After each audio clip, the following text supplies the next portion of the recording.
La gouvernance de l'université algérienne par le conseil d'administration. Quelle légitimité et quelle finalité? La gouvernance est un concept polysémique, issu à la fois des théories financières et des théories sur l'organisation. Elle peut être définie par la coordination efficace quand les ressources, l'information et le pouvoir sont vastement distribués. Le terme en soi n'est autre que le gouvernement de la finance. La finalité en est la recherche de la performance. La bonne gouvernance impliquerait l'identification des mécanismes de reddition des comptes en toute transparence sur l'emploi des ressources et les réalisations des objectifs. En Algérie, il n'existe pas de contraintes sur le financement de l'université. Les ressources sont octroyées selon les places pédagogiques et les projets de recherche. Les universités ne poursuivent pas des objectifs spécifiques, mais des orientations générales et communes. La décision est centralisée. Il n'existe pas non plus des mesures d'évaluation de la performance. Il y a lieu de se demander donc si les conditions à l'exercice de la gouvernance sont réellement réunies dans le contexte de l'université algérienne. La gestion de l'université moderne a évolué du modèle bureaucratique classique dit weberien à la gouvernance aujourd'hui. Plusieurs mutations expliquent cette évolution. Il y a d'abord l'expansion quantitative des effectifs d'étudiants à partir des années 50, l'introduction du nouveau management public à partir des années 80, la marchandisation de l'enseignement supérieur avec l'accord général sur le commerce des services à partir des années 90, la transition vers l'économie de la connaissance, la substitution des missions séculaires de l'enseignement et de la recherche par la satisfaction aux attentes, et l'émergence de l'employabilité. Ainsi, l'impératif grandissant de la qualité et de l'efficacité a rendu obligatoire pour toute université la reddition des comptes à des parties prenantes, qui sont l'État, les étudiants et les entreprises. Et pour pouvoir rendre des comptes, l'université doit entreprendre, c'est-à-dire être gouvernée à l'image de l'entreprise économique.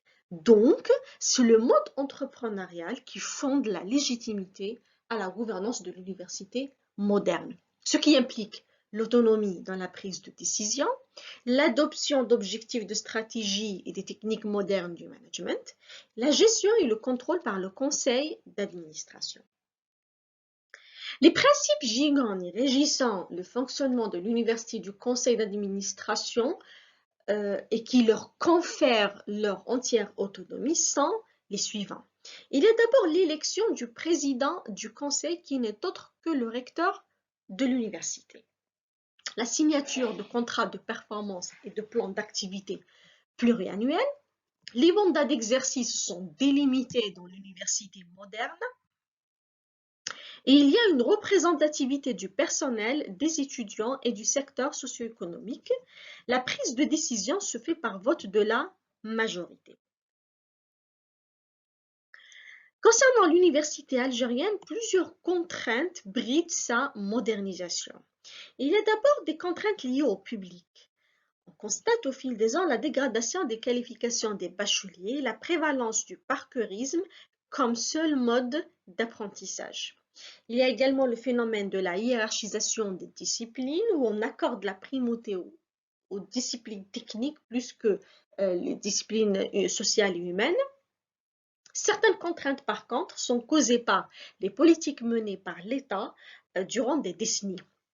Il y a d'abord la massification et la démocratisation de l'enseignement, la bureaucratisation destinée justement à limiter l'autonomie de l'encadrement et la collégialité qui constitue un frein à l'évaluation de la performance.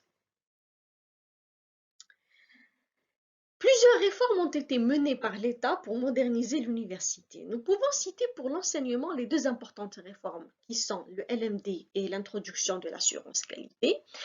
Pour le LMD, il est admis par tous la faible adaptabilité de notre système à ces principes. L'orientation des étudiants demeure toujours centralisée. Les universités n'exercent pas le tutorat. Concernant l'assurance qualité, la Banque mondiale avait relevé la non-redevabilité des structures administratives et académiques aux cellules d'assurance qualité implantées pourtant au niveau de chaque université.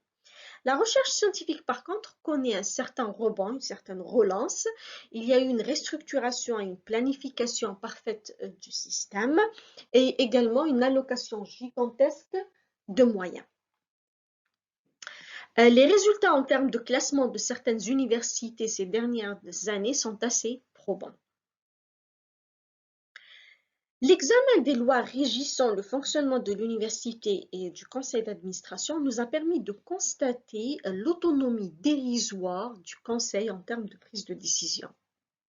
Tout d'abord, le recteur et le président du conseil sont nommés par la tutelle et ne sont pas élus.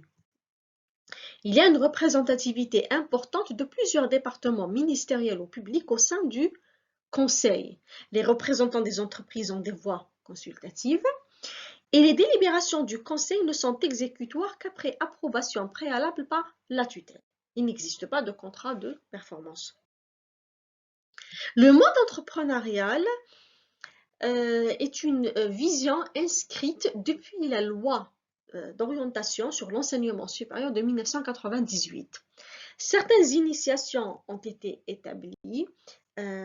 Par exemple, l'université s'adapte aujourd'hui à la diversité du public par l'offre de formation continue, par la professionnalisation des cursus.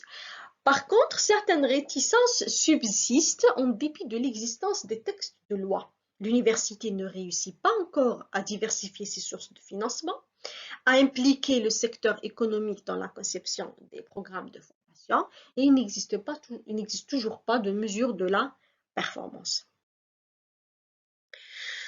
Pour fonder la légitimité à la gouvernance de l'université algérienne, il y a lieu de revoir tout son cadre organisationnel. En premier lieu, il faut identifier son objet en fonction de ses caractéristiques, ses ambitions et son potentiel. Certaines universités sont portées sur l'enseignement, d'autres sont portées sur la recherche. Il faut instaurer l'élection des administrateurs et les doter de l'autonomie de gestion nécessaire. Il faut également élargir les prérogatives du conseil d'administration et revoir la représentativité après de larges concertations avec la communauté universitaire et estudiantine. Pour la performance, nous préconisons la mise en place d'instruments permettant de la mesurer. On peut par exemple introduire l'évaluation de l'enseignement par les étudiants, qui est une pratique adoptée par bon nombre de pays arabes et africains. On peut créer des observatoires pour mesurer l'insertion professionnelle des diplômés. Il y a lieu également de formaliser des contrats de performance portant des objectifs chiffrés à atteindre avec chaque université. Et il serait intéressant d'établir un classement national des universités afin de les mettre en compétition les unes par rapport aux autres et octroyer par la suite le financement en fonction des positions atteintes. Pour conclure, nous pouvons conclure que les conditions requises qui sont l'autonomie et la gestion entrepreneuriale ne sont pas encore réunies dans l'université algérienne pour fonder la légitimité à la gouvernance.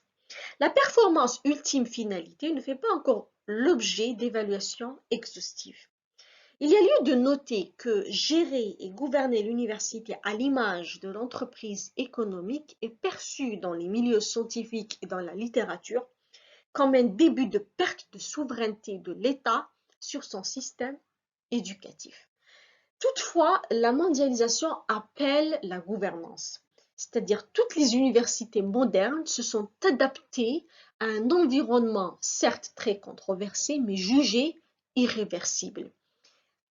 C'est-à-dire, il n'existe pas de mode de gestion alternatif compatible avec les aspirations politiques et économiques du pays et permettant la modernisation de l'université.